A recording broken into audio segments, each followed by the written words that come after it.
அத்தியாயம் 103. தட்டியங்காட்டில் 6ஆம் நாள் போர் தொடங்கவிருந்தது. இரு பக்கமும் படைகள் அணிவகுத்தன. வழக்கம் போல் திசைவேடர் பரன் மீது ஏறினார். நேற்றைப் போல இன்று இருக்காது, தாக்குதல் முழு அளவில் இருக்கும் என்று நினைத்தபடி நாடிகைக்கோலின் நிழலை உற்று நோக்கிக் கொண்டிருந்தார். இரு பக்க படைப்பிரிவுகளும் ஒன்றினை ஒன்று எதிர்நோக்கியபடி இருந்தன. போர் தொடங்கும் நேரம் நெருங்கிய பின்னும் உதியஞ்சேரலும் செங்கனச் சோழனும் கூடாரத்தை விட்டு வெளிவரவில்லை. ஈங்கையன் தங்களுக்கு வழங்கிய வாக்குப்படி நடந்து கொண்டானா என்பது தெரியவில்லை. ஆனால் பரம்புப்படை முழுமையாக தட்டியங்காட்டில் வந்து அணிவகுத்து நிற்கிறது. அப்படியென்றால் பாரி கொல்லப்படவில்லையா? என்னதான் நடந்தது என்பதை அறிய இருவரும் தவித்தனர். இன்னொரு பக்கம் குலசேகர பாண்டியனின் கூடாரத்தில் புதிய விற்பன் இருந்தான். நேற்றிரவு இருளிமேடு நோக்கி புறப்பட்ட பொற்சுவை இன்னும் வந்து சேரவில்லை. அழைத்துச் சென்ற காராளியும் வரவில்லை என்று 6 ஊர்களிலும் உள்ள உளவுக்காரர்களிடமிருந்து உறுதியான செய்திகள் வந்து கொண்டிருந்தன. அப்படியென்றால் அங்கு என்னதான் நடந்தது? பல்லக்கு தூக்கிகளாக அனுப்பப்பட்ட பாண்டிய நாட்டு வீரர்கள் தங்களுக்கு இட்ட பணியை செய்தார்களா? பாரி கொல்லப்பட்டானா இல்லையா?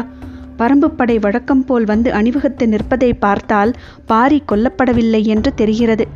ஒருவேளை பாரி தாக்குதலுக்கு உள்ளாகி அவனுக்கு சிகிச்சை அளிக்கின்றனரா?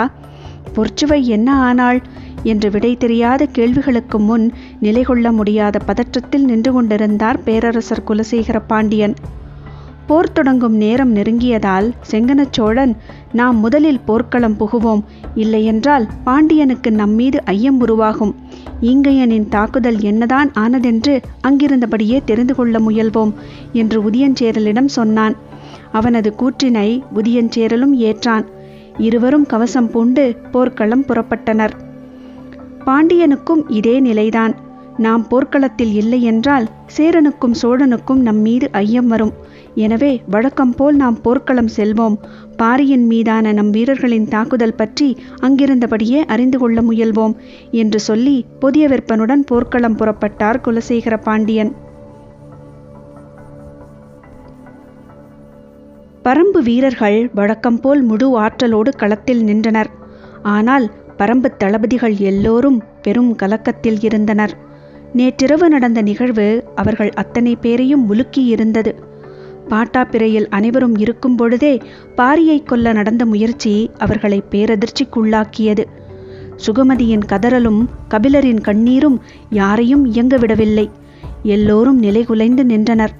பாண்டிய வீரர்கள் எறிந்த ஈட்டிகள் பொற்சுவையையும் வீழ்த்தின. கபிலர் ஓடிப்போய் அவளை தூக்கும் முன்பே அவள் உயிர் பிரிந்தது. அதன் பின்புதான் பல்லக்கிலிருந்து சுகமதி வெளியில் வந்தாள். பொற்சுவையின் நிலை கண்டு கதறிக்கொண்டு ஓடினாள். குருதியில் மூழ்கி கிடந்த பொற்சுவையின் கால்களை தனது மடியில் எடுத்து வைத்து கொண்டு காடதிர கதறினாள். அவள் சொல்லி அழுத சொற்களை நினைக்க நினைக்க முடியனின் கண்களில் நீர் பொங்கியபடி இருந்தது. பரம்புப்படையின் முன்பகுதியை வழக்கம் போல் அவன் குதிரையில் சுற்றி வந்தான். எதிரிகளும் தங்களின் படைகளை அணிவகுத்து நிறுத்தியிருந்தனர். தேர்ப்படையில் கருங்கை வாணன் நின்று கொண்டிருந்தான். படையின் நடுப்பகுதியில் மயூர்கிழார் நின்று கொண்டிருந்தார். குதிரையில் சென்று கொண்டே எல்லாவற்றையும் பார்த்தபடி படையை கடந்தான் முடியன். அவனால் சிந்தனையை ஒருமுகப்படுத்தவே முடியவில்லை. எப்பொழுதும் போல் படையின் இறுதிப் பகுதியில் நின்று கொண்டிருந்தான் தேக்கன். நேற்றிரவு அவன் நாகக்கரட்டில் கூடாரத்தில் தங்கியிருந்தான். நடந்த தாக்குதலை கேள்விப்பட்டு அவசரமாக அங்கு ஓடினான். பாட்டாப்பிரைக்கு தேக்கன் வந்து நின்றதும் அவன் கால்களை பற்றி கதறினார் கபிலர்.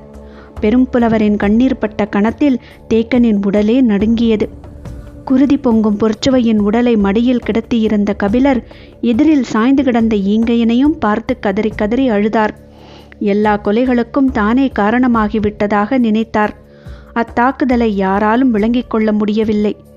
ஈங்கையன் மீதான இரக்கமும் தங்களின் கண்முன்னால் ஒரு பெண் கொலை செய்யப்பட்டு விட்டாள் என்ற பதற்றமும் அனைவரையும் நிலைகுலையச் செய்தன. நள்ளிரவுக்கு பின் சுகமதி பேசத் தொடங்கினாள். பொற்சுவையின் உடலில் கசிந்து கொண்டிருக்கும் குருதி பாரியின் உயிர்காக்க சிந்தப்பட்டது என்பதை அறிந்த பொழுது பரம்பே உறைந்து போனது. திசைவேடர் தன் கைகளை உயர்த்தியவுடன் போர் முரசங்கள் முழங்கின. தட்டியங்காட்டுப் போரின் 6ஆம் நாள் தொடங்கியது. படைகளின் தாக்குதல் தொடக்கத்திலேயே வீறு கொண்டு இருப்பது போல் அவருக்கு தெரிந்தது. பரம்புப்படை வழக்கம் போல் அணிவகுத்திருந்தது. இரவாதன் இரவு முழுவதும் குளவன்திட்டின் அடிவாரத்தில் தனது படையை பயிற்றுவித்தான். அவனுடன் சேர்ந்து மூஞ்சலை தாக்கி நீலனை மீட்பதற்கான திட்டத்தின் தளபதிகளான கரிணியும் பிடரிமானும் இடமும் வலமுமாக வந்து நின்றனர். குளவன்திட்டிலிருந்து நேராக தட்டியங்காட்டுக்கு வந்து சேரத்தான் பொழுது சரியாக இருந்தது. நேற்றிரவு நடந்தது எதுவும் இரவாதனுக்கு தெரியாது. வழக்கம் போல் பீரிடும் மாற்றலோடு களம் வந்து நின்றான் இரவாதன். போரின் முதல் நாழிகையிலேயே ஆயுதங்களின் சீற்றம் அதிகம் இருந்தது. குறிப்பாக வேந்தர் படையின் தாக்குதல் மிகு வலிமையோடு இருந்தது. பரம்பின் வில்படை எதை நோக்கி திரும்பி நகர்வது என்பதை இன்னும் முடிவு செய்யாமல் இருந்தது. எப்பொழுதும் உதிரன் போர் தொடங்கிய கணத்திலேயே அதனை முடிவு செய்வான். ஆனால் இன்று அவன் முடிவேதுமின்றி களத்தில் நின்றான். நேற்றிரவு பாட்டாப்பிரையில் தாக்குதல் நடந்த பொழுது அவனது கையருகேதான் ஈங்கையன் இருந்தான். அவன் மீது ஈட்டிகள் பாய்ந்த பொழுது துடித்துப் போனான் உதிரன். தாக்குதல் நடத்திய பாண்டியனின் பல்லக்கு தூக்கிகளை கண நேரத்தில் பரம்பு வீரர்கள் வெட்டி வீசினர். ஆனாலும் ஈங்கையனை இழந்ததால் வந்த ஆவேசம் கட்டுக்கடங்காமல் இருந்தது. சுகமதி பேசத் தொடங்கிய பிறகு நிலைமை தலைகீழாக மாறியது. வேட்டுவன் பாறைக்கு அருகில் சிகிச்சை எடுத்து வந்த ஈங்கையனையும் அவன் தோழர்களையும் நம்பிக்கைக்கு உரியவர்கள் என்று தெரிவித்தது நீலனும் உதிரனும் தான். அவர்களை பற்றி இன்னும் நன்கு விசாரித்து அறியாமல் தவறு செய்துவிட்டோமோ என்று தோன்றியது. ஆனாலும் துரோகம் கழுத்து வரை வந்து நின்றதை யாராலும் எளிதில் கடக்க முடியவில்லை. தேக்கன், முடியன், உதிரன், விண்டன் என எல்லோரும் தட்டியங்காட்டில் நிலைகுலைந்து நின்று கொண்டிருந்தனர். வேந்தர்களின் தரப்பில் குலசேகர பாண்டியன், செங்கனச்சோழன், முதியஞ்சேரல், பொதியவெற்பன் ஆகிய 4 விடையறிய முடியாத கேள்விகளோடு நின்று கொண்டிருந்தனர். அவர்களால் போர்க்களத்தில் கவனம் கொள்ள முடியவில்லை. தாம் பெரிதும் நம்பிய திட்டத்தால் ஏற்பட்ட பயன் என்ன என்பதை எவ்வகையிலும் உறுதிப்படுத்த முடியாமல் தவித்துக் கொண்டிருந்தனர். ஆனால் அவர்கள் தளபதிகளான உருமன்குடி, துடும்பன், வெறுகாளன், மாகனகன், கருங்கைவாணன், மயூர்கிழார் ஆகிய யாருக்கும் எவ்வித குழப்பமும் பதற்றமும் இல்லை. நேற்றிரவு நடந்த எதுவும் அவர்களுக்கு தெரியாது. எனவே அவர்கள் போர்க்களத்துக்குரிய செயல் திட்டங்களோடு நின்றனர்.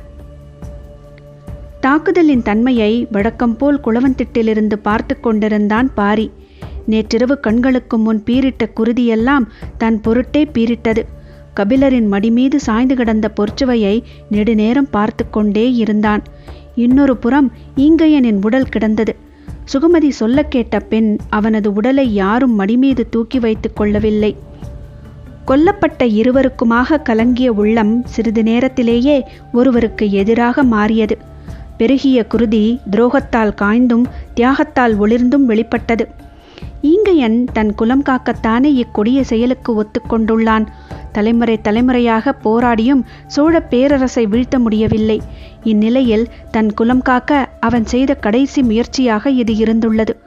ஏதோ ஒரு வகையில் அவனது குருதியிலும் தியாகத்தின் சிற்றொளி அடங்கியிருந்தது. மீதமிருக்கும் கரும்பாக்குடி வீரர்கள் அனைவரும் இரவோடு இரவாக பரம்பு வீரர்களால் சூழப்பட்டனர். ஒரு சிலருக்கு மட்டுமே இத்திட்டம் தெரிந்திருந்தது.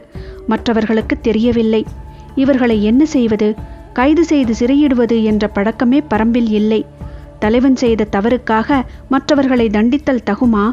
இப்படியே அனுப்பினால் எதிரிகளோடு சேர்ந்து நமக்கு எதிராக போரிடவும் வாய்ப்புள்ளது என்று பரம்பு தளபதிகள் தங்களது அறத்திற்கும் ஈங்கையனின் துரோகத்திற்கும் இடையில் முடிவெடுக்க முடியாமல் அல்லாடினர். பாரி குளவன்திட்டு நோக்கி புறப்படும் பொழுது, ஈங்கையனின் இறுதிச் சடங்கினை செய்ய அவர்களை அனுமதியுங்கள் என்று தேக்கனிடம் சொல்லிவிட்டு போனான். அவனது சொல்லிலிருந்தே இச்செயலின்பால் அவன் கொண்டுள்ள கருத்தை தேக்கனால் புரிந்து கொள்ள முடிந்தது.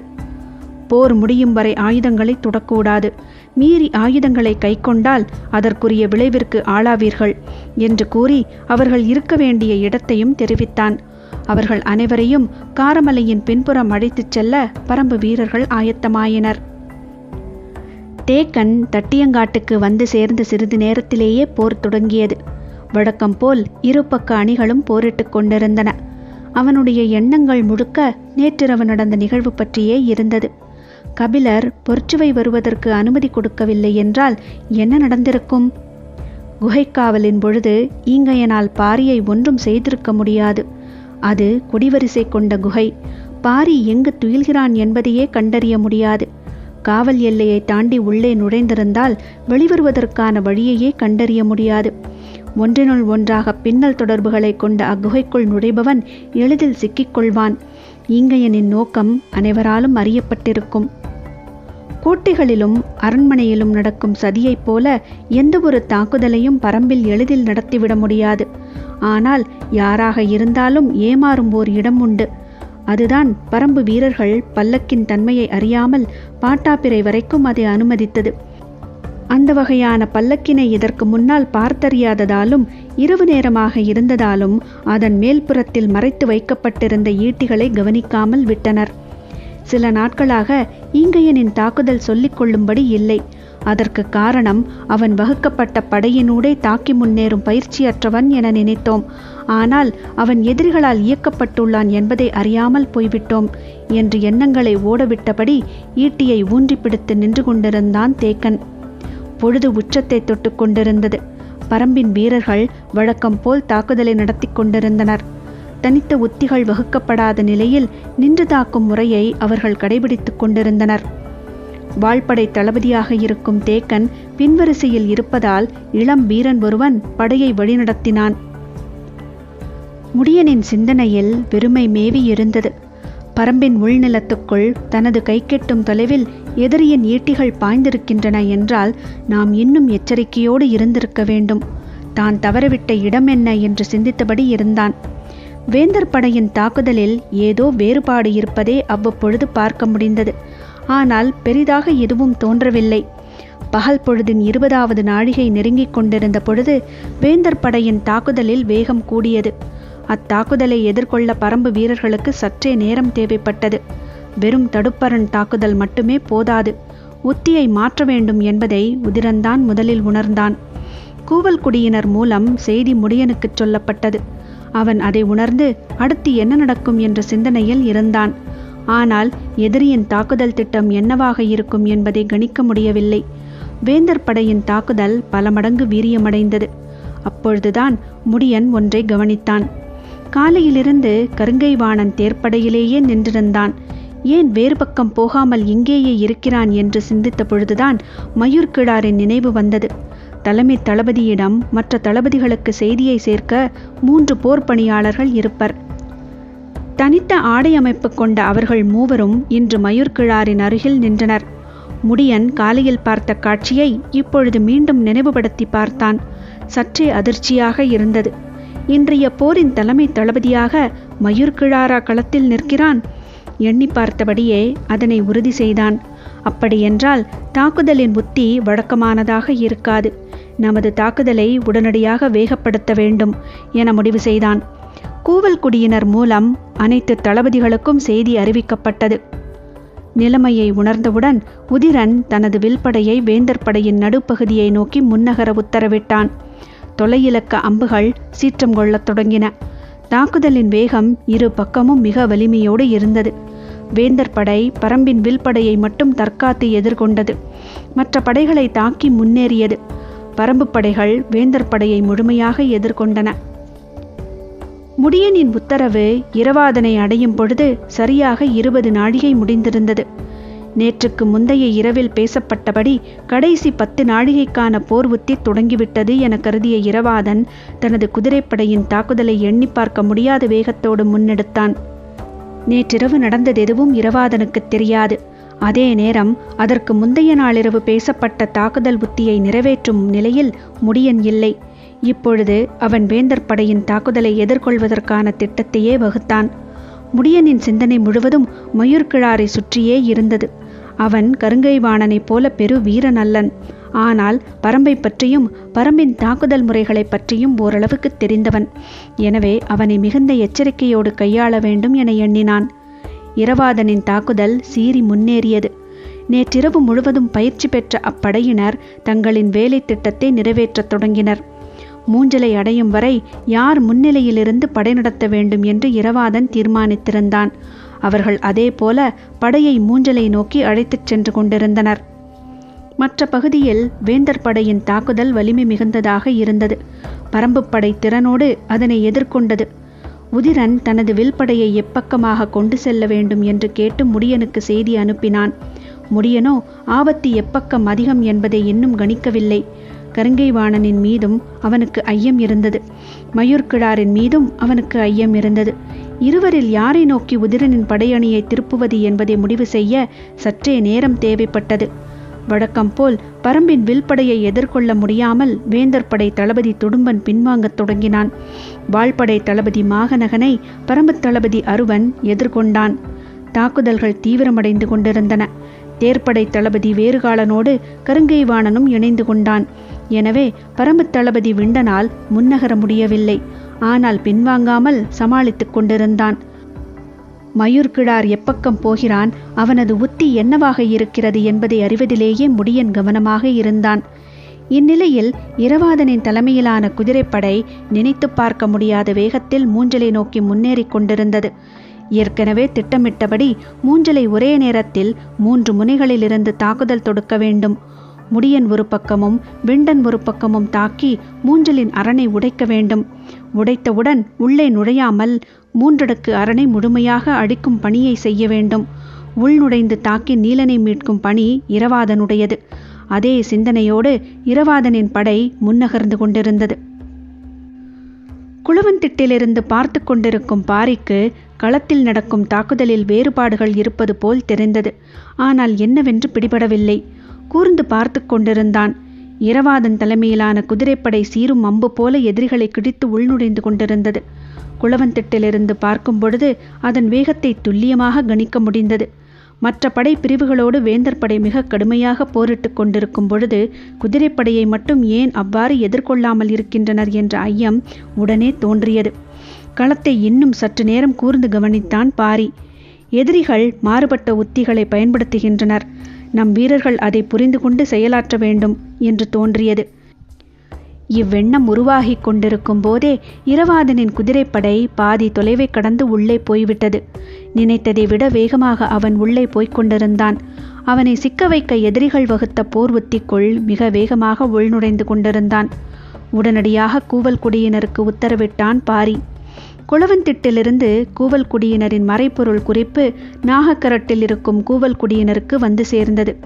வாரிக்கையின் தலைமையில் செய்தியை சொல்வதற்கான வீரர்கள் அனைவரும் அங்கே இருந்தனர். இரவாதன் வேகத்தை கட்டுப்படுத்தி பின்தங்கச் சொல்வதற்கான உத்தரவினை பாரி தெரிவித்திருந்தான்.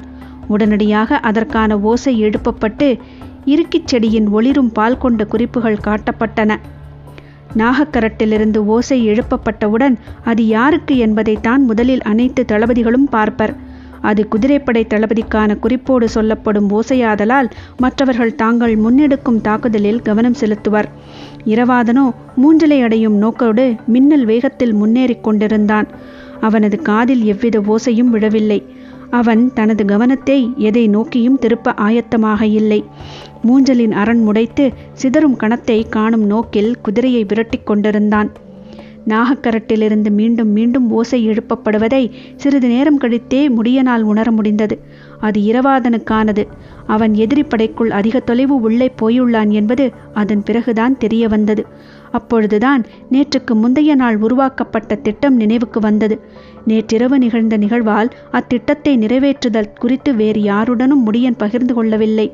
ஆனால் இரவு முழுவதும் பயிற்சியில் இருந்த இரவாதன் காலையில் நேரடியாக களத்துக்கு வந்தான். ஏற்கனவே வகுக்கப்பட்ட திட்டப்படி 20ஆம் நாழிகை முடிந்தவுடன் அவன் முன்னேறி போகிறான் என்பது முடியனுக்கு புரிந்தது. ஆனால் இதற்குள் மயூர்கிழார் வகுத்த உத்தியும் இருக்கிறது என்பதை அவன் முதலில் கணிக்கவில்லை. மற்ற படைகளை வலிமையோடு தாக்கி முன்னேற விடாமல் நிறுத்திவிட்டு குதிரைப்படையை மட்டும் முழுமையாக உள்வாங்கி அழிக்கும் திட்டத்தை மயூர்கிழார் தீட்டியிருந்தான். நாகக்கரட்டிலிருந்து மீண்டும் மீண்டும் குறிப்பொலி எழுப்பப்பட்டது. இப்பொழுது அபாய குறிப்பொலியாக ஒலிக்கத் தொடங்கியது. இரவாதன் மூஞ்சலை நெருங்கிவிட்டான். ஏற்கனவே திட்டமிட்டபடி மற்ற 2 தளபதிகளும் 2 திசைகளிலிருந்தும் மூஞ்சலை நோக்கி முன்னேறுவார்கள் என்ற எண்ணத்துடனே மூஞ்சலின் அரணை நோக்கி அம்புகளை செலுத்தத் தொடங்கினான். முடியனுக்கு என்ன செய்வதென்று தெரியவில்லை. எதிரிகளின் தாக்குதல் மிக கடுமையாக இருந்தது. எப்படையையும் முன்னுக்கு நகர்த்த முடியவில்லை. வேந்தர் படையினர் முழுமையான ஆற்றலோடு தாக்கிக் கொண்டிருந்தனர். கருங்கைவாணனும் வெறுகாலனும் தேர்ப்படையின் மீது கடும் தாக்குதலை நடத்தி சேதத்தை உருவாக்கி கொண்டிருந்தனர். நிலைமையை உணர்ந்து உடனடியாக முடியன் அவ்விடம் போனான். ஆனால் அவனது கவனம் முழுவதும் கூவல் குடியினரின் குறிப்பொலியின் மீதே இருந்தது.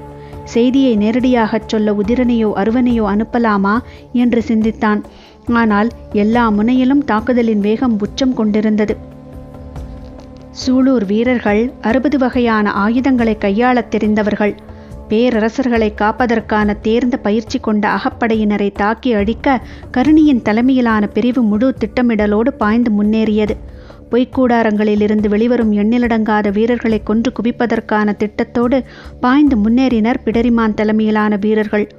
கருணியும் பிடரிமானும் வகுக்கப்பட்ட திட்டத்தின் அடிப்படையில் தாக்குதலை தொடுக்கின்றனரா என்று பார்ப்பது இரவாதனின் வேலை அல்ல.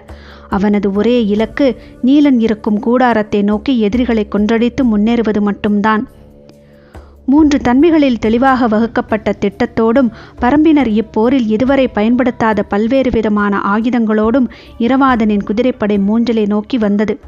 பகடி அம்புகளால் மூஞ்சலின் வெளிப்புற அரண் தகர்த்தெறியப்பட்டது.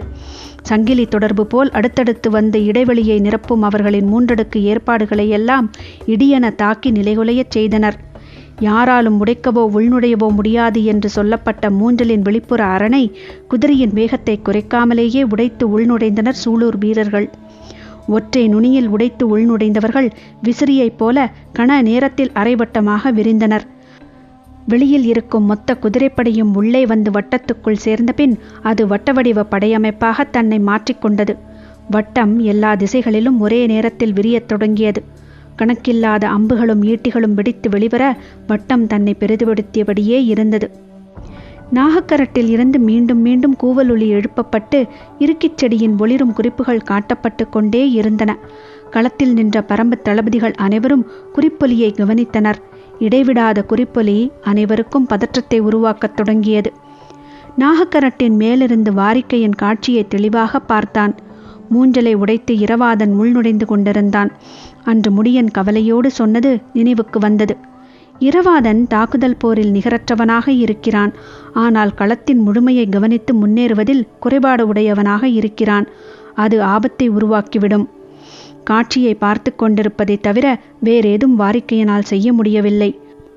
குளவந்திட்டிலிருந்தும் இதே ஒலிக்குறிப்பு மீண்டும் மீண்டும் வருகிறது. என்ன செய்வதென்று புரிபடாமல் நின்றான் வாரிக்கையன்.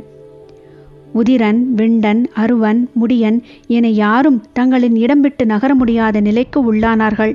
வேந்தர் படை முழு வலிமையோடு இறங்கி வந்து மறித்து போரிட்டு கொண்டிருந்தது. மூஞ்சில் இருப்பதோ தட்டியங்காட்டின் வட மூலையில். மொத்த படையையும் பிளந்து கொண்டு அந்த கடைசி பகுதிக்கு போய் இரவாதனுக்கு உதவுவது எப்படி என யாருக்கும் புரியவில்லை. கருங்கை வாணன் வேந்தர் படையின் தேர்ப்படை தளபதி வெறுகாலனோடு இணைந்து வலிமை மிகுந்த தாக்குதலை தொடுத்து கொண்டிருக்கிறான். பரம்பு தளபதி விண்டனால் மட்டும் அதை எதிர்கொள்ள முடியாது என்பதால் அவனுடன் முடியன் இணைந்து நிற்கிறான்.